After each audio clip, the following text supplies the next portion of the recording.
Controversial natural gas pipeline project in Pike County. This is the Pocono Report. I'm George Roberts. And I'm Marie Johns. Protesters against the Cummins Hill pipeline project in Milford are trying to figure out their next step now that DEP has approved construction.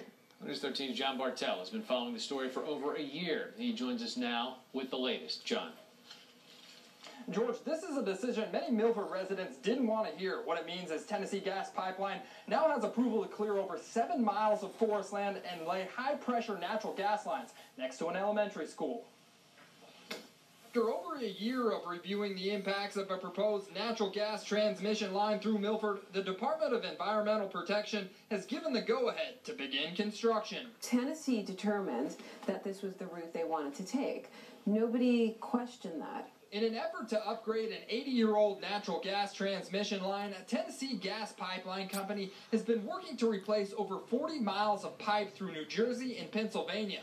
All the pipe was supposed to be replaced through the existing right-of-way, but after discrepancies about a 1-mile stretch through the national parkland, the company has decided to reroute and add 7 miles of pipe through forests, residential, and school areas in Pike County. When you think about having a 100-foot swath cut through the mountains of Route 6, which is our biggest, tourist business, our picture-perfect postcard, it's just sickening. For the past 6 months, protesters have been working to change the minds of both the Park Service and the pipeline company about detouring the original line.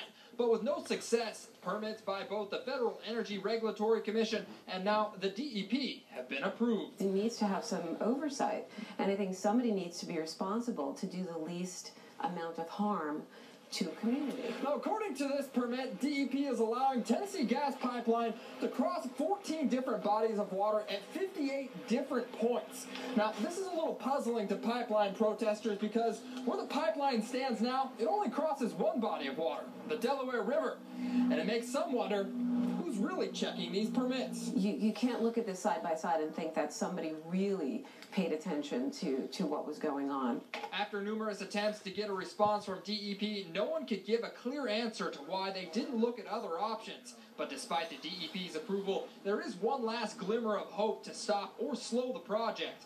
The pipeline company still needs a permit from the Army Corps of Engineers, and now county commissioners are hoping to get state senators to get involved. But so far, there's little response. We need them to weigh in, and we've asked them to in writing as well as orally, and we don't have that yet. As it stands now, the pipeline company can start clearing the land for transmission lines, but it's unclear if the Army Corps will actually approve the water crossing engineering permits. So for now, only time will tell. Marie, back to you. All right, thank you, John.